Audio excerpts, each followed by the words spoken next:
let me pick up the pace, and I'm going to make y'all move a little faster now because we got some time. We've got about an hour and 5 minutes before we get to the questions from the audience. But I want to just start throwing some other stuff at you that's occurred to me in the first hour of this conversation, in the first couple hours of this conversation. Dyson, you first.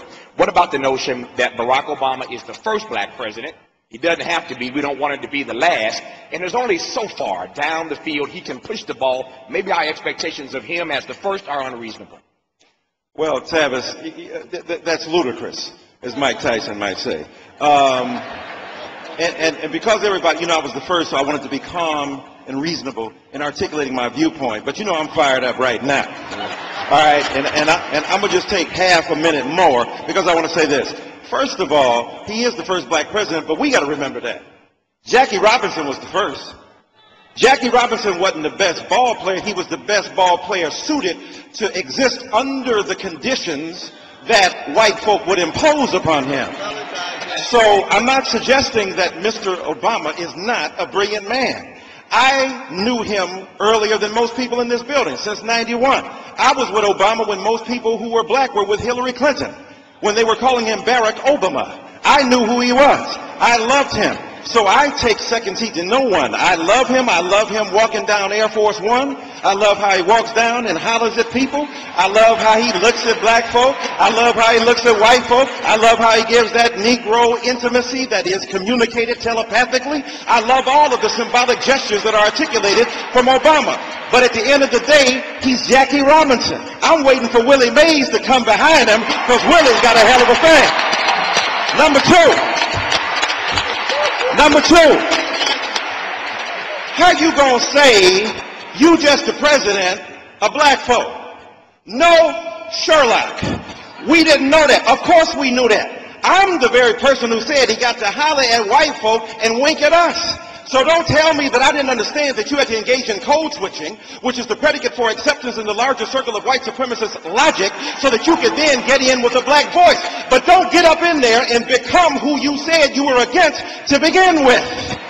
Your point is that, and I'm not talking about black versus white, I'm talking about right versus wrong. So my point is, you are the president of everybody, which includes me.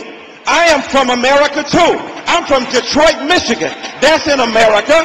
New Jersey ain't got to be New York to be part of America. I ain't got to be white to be part of America. Latinos asking them for something and they got something. Gay and lesbian said don't ask, don't tell, changed it. Jewish brothers and sisters said deal with Israel, deal with it. All of those are specific entities. Why is it when it comes to Negroes? Why is it when it comes to black folk? All of a sudden we are persona non grata.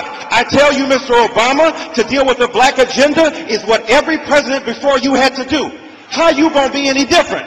Abraham Lincoln had to deal with race. George Washington had to deal with race. LBJ had to deal with race. How come you the first president that ain't got to deal with race? It wasn't a black president who passed the Civil Rights Bill. It wasn't a black president who passed the Voting Rights Act. It wasn't a black president who passed the Fair Housing Act. It wasn't a black president who dealt with fair housing. It wasn't a black president who dealt with affirmative action.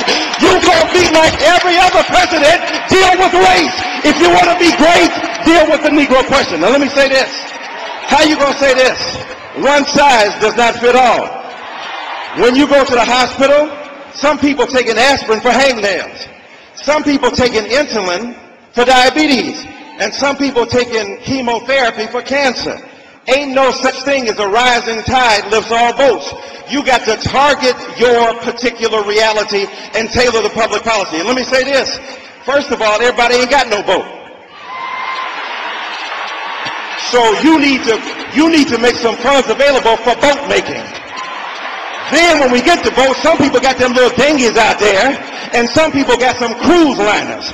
And the folk with the cruise liners don't give a damn what you do anyway. So the rising tide is not going to benefit us because we're being displaced by those big cruises.